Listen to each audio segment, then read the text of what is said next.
4. Let's welcome in our morning guest. Let's start with Gaurang. Gaurang Shah is with us. Avinash Gorashkar is also with us at this point of time, as well as Amar Singh. We'll soon be joined by Sarvendra Srivastav as well. Gaurang, let me first start with you. What are your top calls for the day?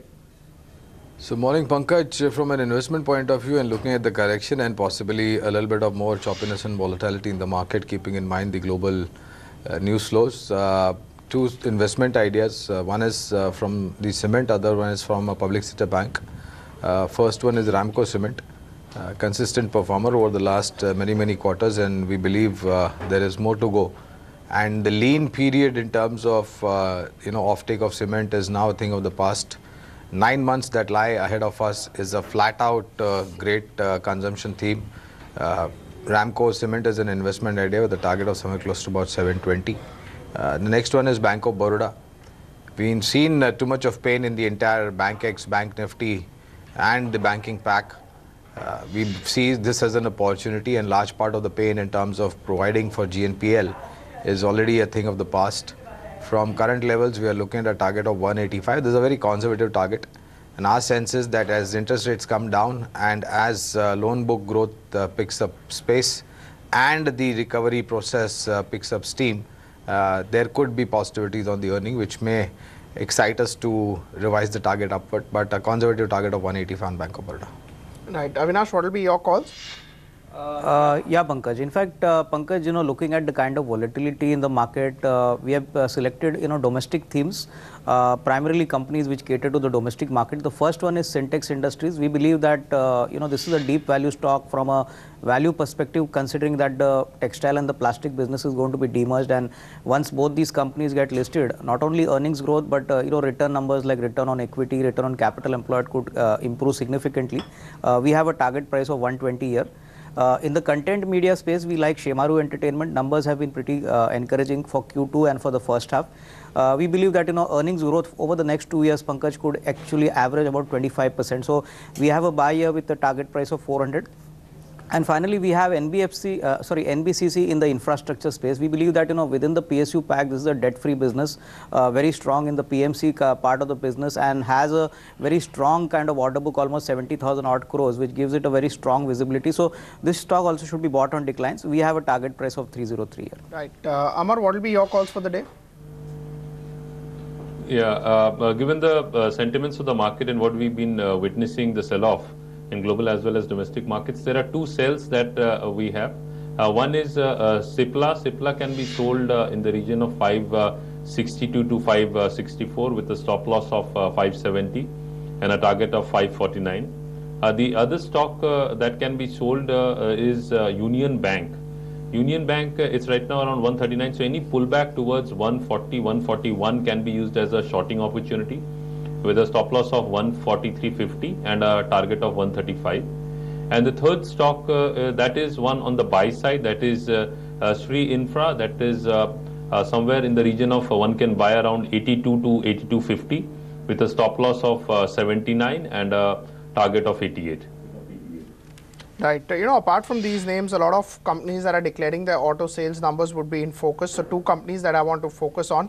One would be TVS and the second would be Hero MotoCorp. So for TVS, let's just look at what they have done. So good set of numbers, 12% growth in terms of volumes versus expectation of about a 4% sort of a number, which the street was expecting. They've also crossed the 3 lakh mark. However, the export numbers were not particularly that great. But the scooters, which was the driving engine, grew by 1%, but motorcycles did well, and that led to the entire two-wheeler space looking in good at about 15% growth. Hero also declared their numbers. Hero numbers were good. Third straight month of 6.5 lakh plus. It was a 4% growth on a YOY basis. Don't really think that the street will be happy with these numbers, but at the same time, they would not be disappointed as well. So these will be two companies that will be in focus because of the auto sales numbers. Anisha, results post market hours. Any mid-cap companies looking interesting? Well, let's go through those earnings because we're seeing a mixed bag of earnings coming through.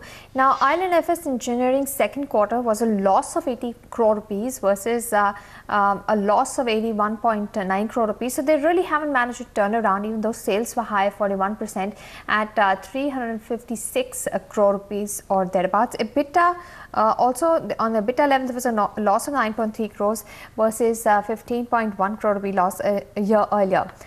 Sonata Software came out with its earnings. We saw profits at 37.8 crore rupees versus 36.8 crore rupees on a sequential basis.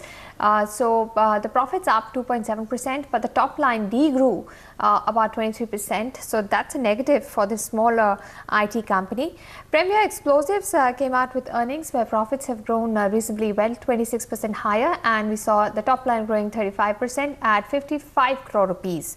Then we had Upper Ganges coming out with second quarter earnings. Profits jumped to 18.4 crore rupees versus 35 lakh rupees. So a huge jump in the bottom line, and the top line up 72% at 276 crore rupees. Right, Upper Gangs actually is quite interesting. So from a loss they have turned to a profit, or from a very marginal profit to 18 crores profitability. Some of the other names that will be in focus. So firstly, corporate action, ONGC 4.5 rupees dividend that they have given, they would get ex-dividend today. Dabur by about 1.2 rupees and Exide by about 1.6. TVS Motors also gets ex-dividend by 1.25, so that's also a company that one should eye out for. Some news flow coming in from reports. Let's first start with Aurobindo Pharma. Again, they are in news to buy a Portugal generics. This is being reported by one of the leading newspapers, and they are eyeing about $200 million in terms of the deal value. So not very big, not very small, but definitely something that one would want to know. Tech Mahindra has signed a 5-year deal with a retailer. The revenues would come in slow and steady. It's not that it will start contributing from day one. And JSW and Adani Power both are in focus. Why are they in focus? Because they are looking to buy JSPL's Odisha power plant. Again, this is something that we are getting from reports that they are in race to go ahead and buy this JSPL power plant. So that would be an interesting deal for JSPL as well as these energy makers, JSW Energy and Adani Power. All right, let's welcome in our another guest. We've got Sarvendra Srivastav, Head Technical Research at FISANS, joining us from Mumbai. Sarvendra, what are your top picks? Yeah, very good morning. The overall bias, the medium-term bias remains negative. Thematic, the overall trend also to us seems to be slightly negative. So we will be looking into probably short sell names from the large cap space. Two names that I have today to sell. First one is Maruti, where I will look for a target of around 5,400 on the downside. And mind you, these are positional trades over the next 10-15 days. You should be holding these positions. So 5,400 as a target, 5,967 on a closing basis as a stop loss for Maruti. These are cash levels, so anybody doing a futures trade should keep these levels in mind. And the other one is from the pharma space itself. Ajanta Pharma, a short sell for a target of around 1,800 and a stop loss kept at 2016.60 on a closing basis. All right, Sarvendra, do you think the markets are headed lower? What target do you have for the Nifty?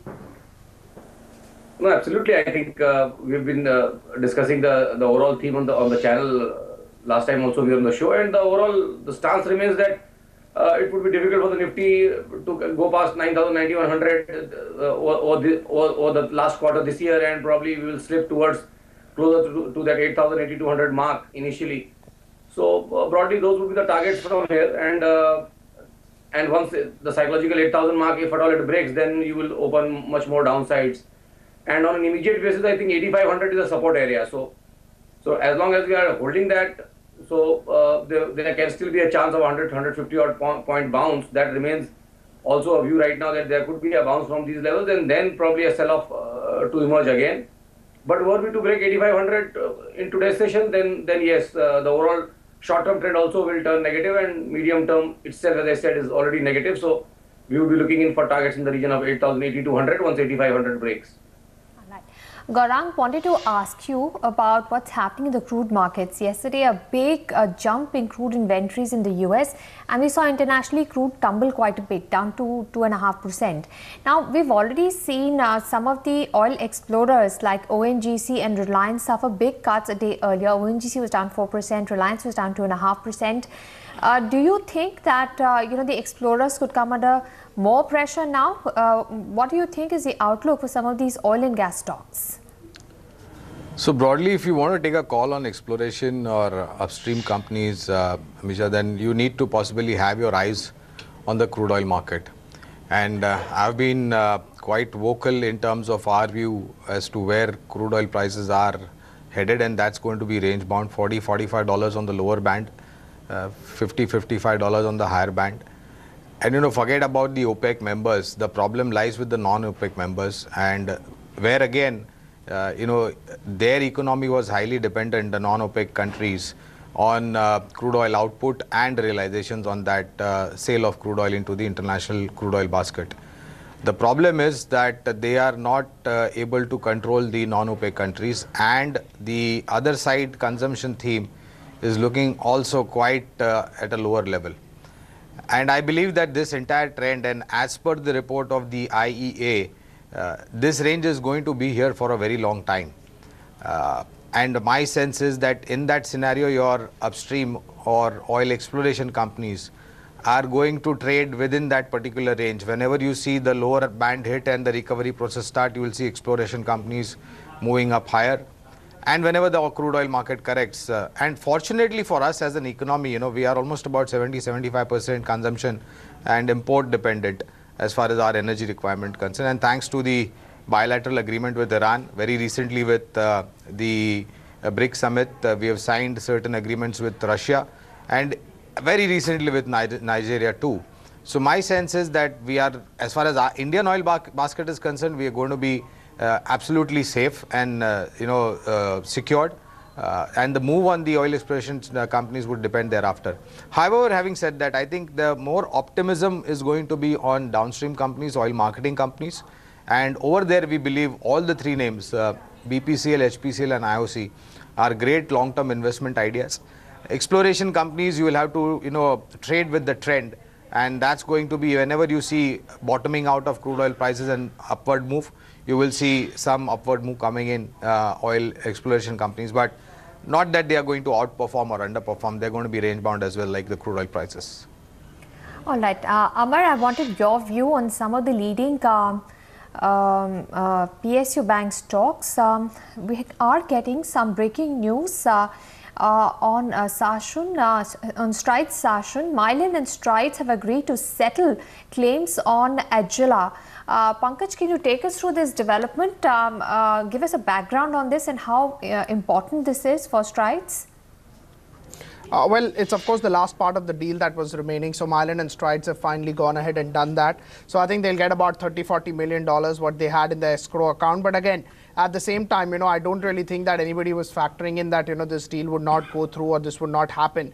So definitely comes in as a positive. But, one would say that, it was expected. So, Strides had received a notification from Mylan pertaining to regulatory concerns over the Strides acquired Agila platform.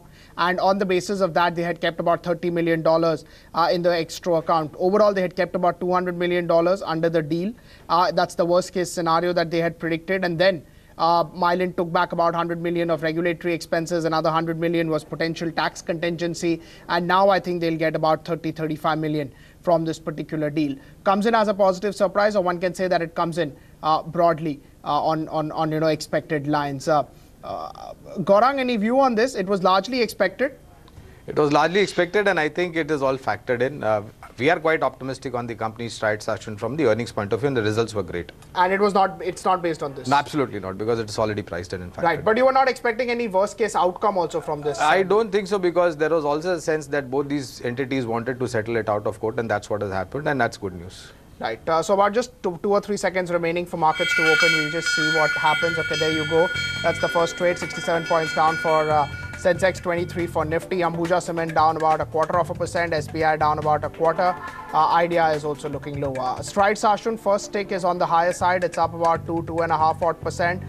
It comes in as a surprise, a surprise as in it just came in today. That was the surprise. But I don't really think that the street had any sort of anticipation that this deal is not going to go through. It gives them a $30 million bump up, and that has taken the price higher, 4% higher for Stride Sashun as we are speaking.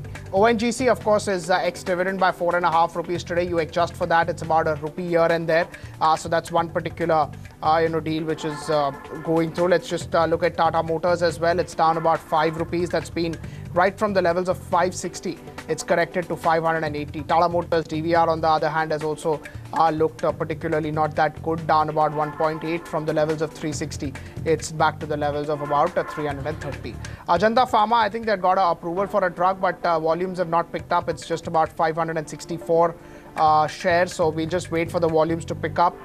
CRISIL is up about 2.5–3%. Aurobindo is a stocks and news, but it's a report-based stocks and news. It's not that it's a news that everybody would be looking at. Tech Mahindra, they have signed a deal 1 to 2 rupees higher for Tech Mahindra, 431.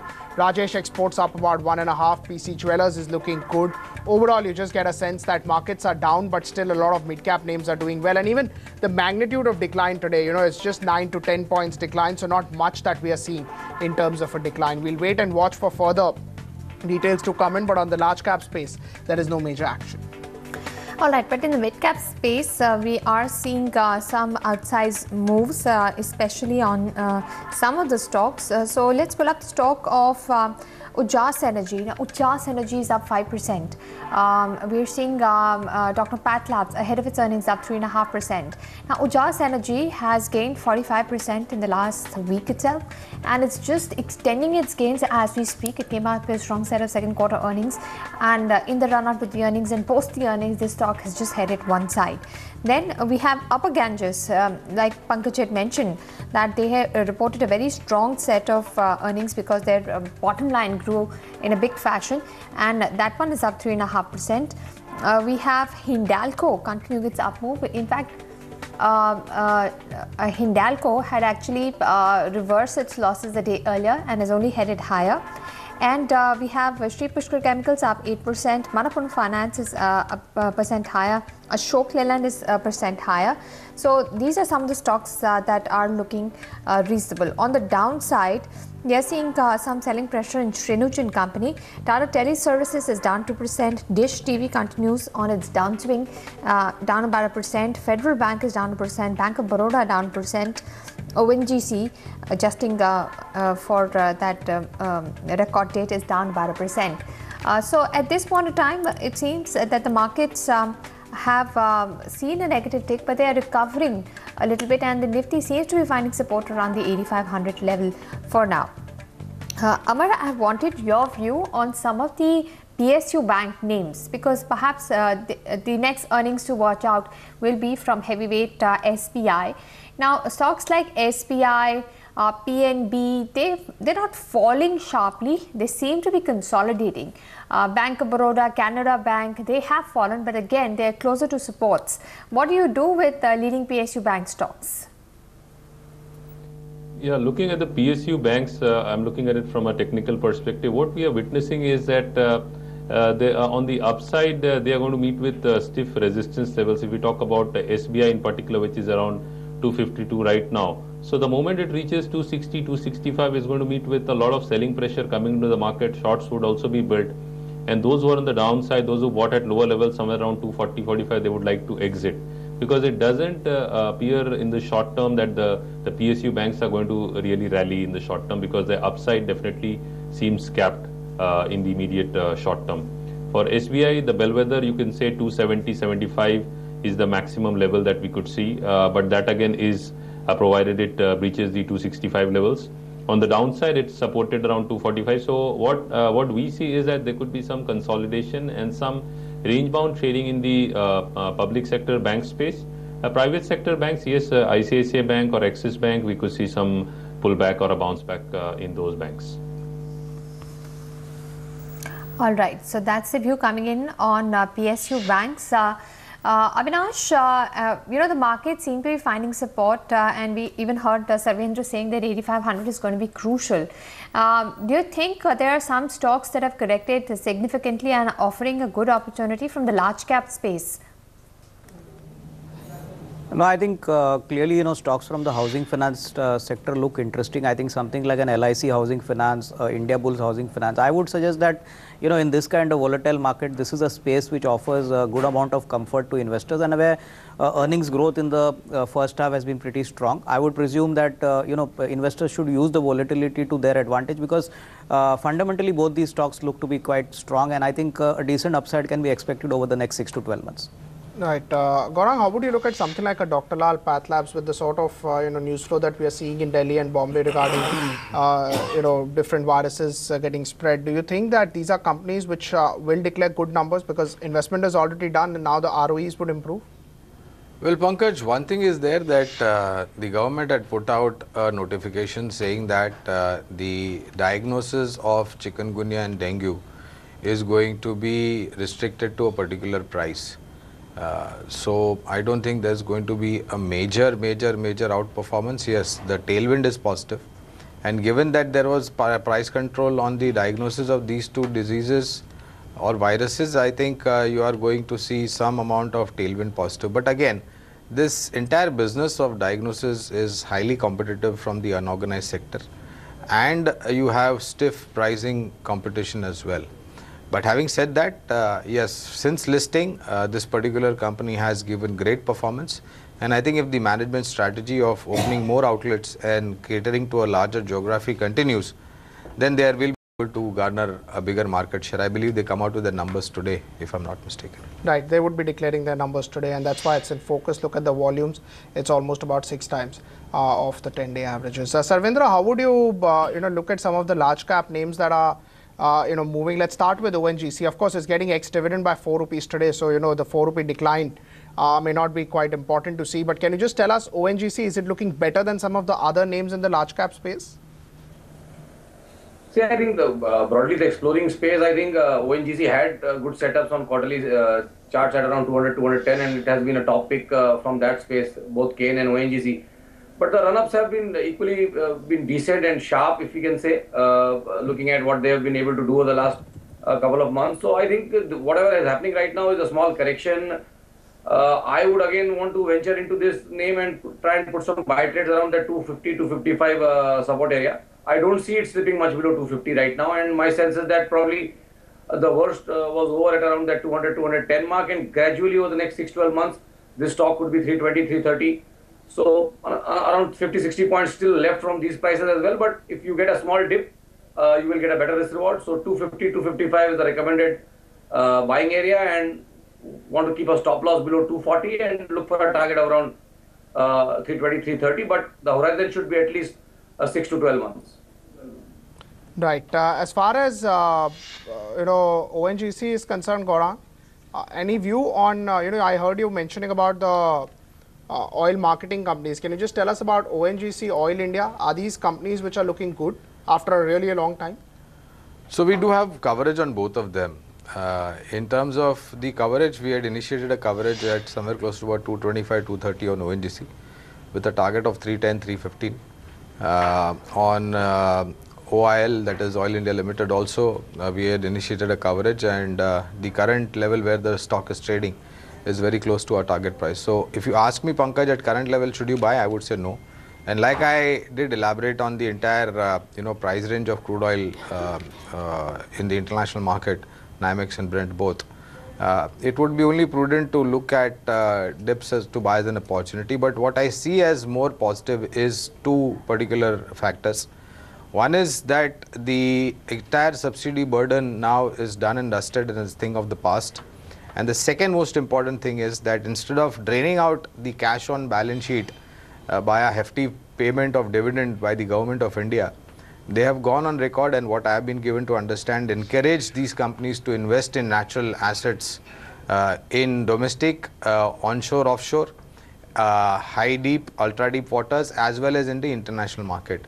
Now this will also secure our energy requirement to a great extent. So If you have your investments at lower levels, you can continue to hold it. But mind you, Pankaj, oil exploration and gas exploration, these are all long gestation investments, and they take time for the entire commercial operation and process to start off once they find the natural reserve and do a seismic study and put in their equipments, manpower, machinery, etc., and start the commercial operation. So you should have at least 1.5, 2.5, 3-year kind of time horizon. With that kind of a time horizon, you can definitely look at buying on dips, and if you have it, you can hold on. Right. As far as Reliance is concerned, what will be your view over there, Gaurang? Is it separate versus the oil pack? Well, it separates in one too many ways, Pankaj. And the biggest problem with Reliance Industries is the entire dispute, illegal migration of gas from ONGC's block to Reliance, which is again now a litigation issue. Prior to that, the output from KG-D6 also has been at a historical lower level thanks to the lower gas prices. Taps were put off. Again, that is a big bone of contention between the Ministry of Oil, Hydrocarbon and Government of India and Reliance Industries. Their investment is Reliance Jio will start to contribute to the balance sheet once the freebies are off the air and the tariffs start ringing in thick and thin, and that might take at least 1.5, 2 years. And their petchem business, which is otherwise doing very, very well with the recent capex and the contribution to the top line, bottom line. Our sense is that this is one stock which is range bound. 950 on the lower side will be a great buying opportunity, and close to about 1080, 1125 you might see the stock peaking off, and that's where our target is. So we would just wait for this entire new business and the resolution of all the pending litigation with the respective authorities to be ironed out. But we are positive, and we do have a positive coverage on Reliance Industries. Right. Sarvendra, how would you look at Reliance Industries? Is that chart much better than the market, or even if the market falls, that may not fall much? So technically speaking, I think the stock is broadly in a large range over the last 5-7 years now, and the range has been extending, and the range gets modified with time. But I think 1150, 950 thereabouts, the 200-point range has had the maximum number of trades over the last 5-7 years, and maximum number of days, in fact. And till you don't decisively break past that 1150 barrier, Right, I think we have a issue with that link. Amar, your view on Reliance Industries? Overall, see, as far as Reliance is concerned, we are seeing short term, definitely there is bearishness in Reliance. Any pullback towards 1040, 1050 levels would be used as a shorting opportunity. On the downside, immediate support or major support for Reliance is around 970 to 980 levels. It doesn't appear to be going anywhere in the short term to medium term. Right. Sarvendra, I think we had a technical issue with that answer. Can you just restart again? Reliance, what will be your view? I think, as I was saying, 1150 is one thing that we are looking at as a breakout this year itself. But since we have failed once again, and the stock over the last many years has failed some of those breakouts that it wanted to do, so we will cross the bridge on a larger target once I think 1150 is decisively crossed. But on the downside, I also expect that around that 950, 980 price area, there should be decent buying, and stock ideally should not fall much below 950. And around those 950 levels, I think if someone has a decent horizon and around a 12 to 24 month kind of horizon, he should look at buying and holding. And the next leg of the bull market, or the next leg of Nifty, when it starts moving up, Reliance has to participate, because everything else has probably done it, and it's high time that Reliance has to participate in the next round. And what I believe is that in the next round it should. So over the next 6-12 months, I think 1150 would be broken out of, and larger targets would set in. But for the time being, I think 950, 980 is what I would expect. Right. Avinash, any view on a company called Sundaram Fasteners? It declared numbers yesterday. It was up 6%. It's followed by a good 2% move today. No, I think Pankaj, clearly this is a well-established, auto component player, and I think the management commentary was also very strong as far as the volume growth is concerned. So I would believe that, I think FY17 as well as FY18 hopefully if the domestic automobile sector, especially commercial vehicles and passenger cars do well, where they have a large exposure, if volume growth is sustained, you could probably see a 15-18% earnings growth for Sundaram Fasteners. And I would say that despite the run up in the stock, this is a quality stock which most of the funds also own, and clearly I would presume that some more risk reward is definitely looks possible. Right. Gaurang, what do you do with something like a Sundaram Fasteners? It has re-rated quite a bit after the results. It earlier used to be compared with the Bharat Forge. Can you just tell us that despite the re-rating, 20 times for an auto component company or an auto ancillary company seems that you're paying fairly, so returns may not be like immediately.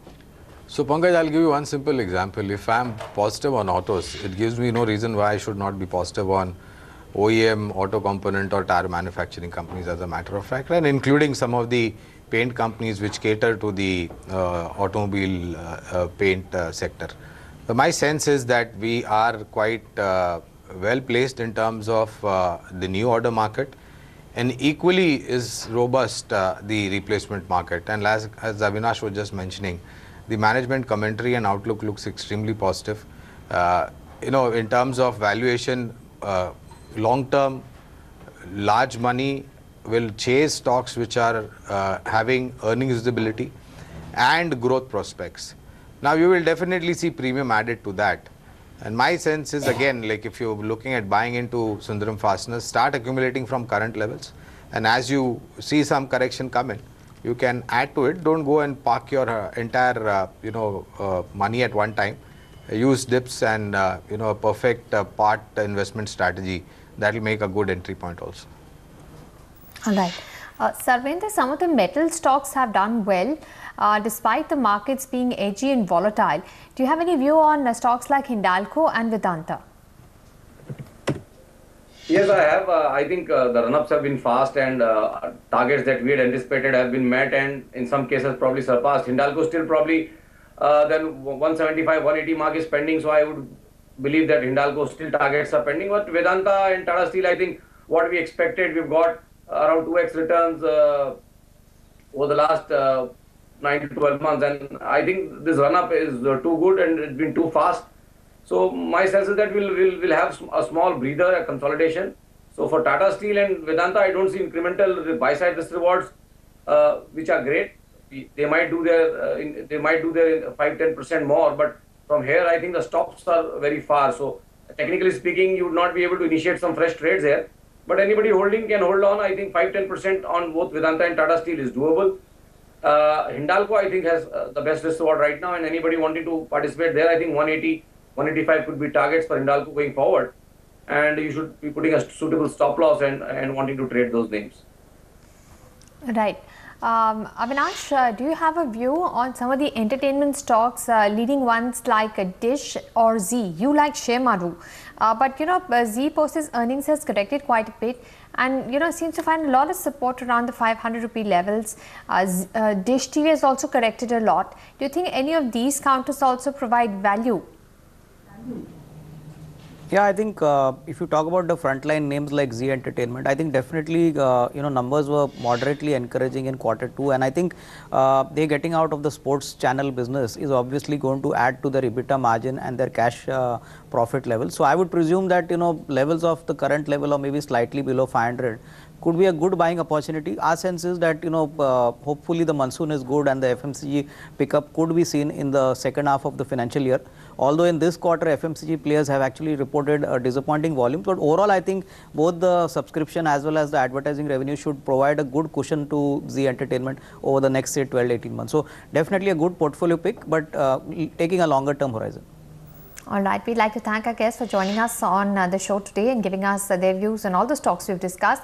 Let's take some disclosures. Gaurang, any stocks that you'd like to mention? Well, no personal holding in the stocks that we have discussed and recommendation given out, but definitely these recos could be a part of our client's portfolio. Sarvendra, how about the stocks you've discussed? I think it's fairly easy to assume that we might have interest in all the names that we have discussed, because we keep on discussing quite a few names regularly with clients. So my sense is that we might have interest in all the names that we have spoken. Amar, your disclosures? Yeah, personally, I don't hold any positions in any of the stocks that I have recommended. But yes, some of our clients could be holding positions in these stocks. And Avinash, lastly, your disclosures? Yeah, I think all the stocks mentioned on the show today, our clients may be having positions. I don't have any personal investments. All right. Thank you, gentlemen, for joining us on Profit today and taking us through your top calls and reviews on the markets. We'll slip into a break at this point in time. We'll keep a track of the markets that now seem to be perking higher.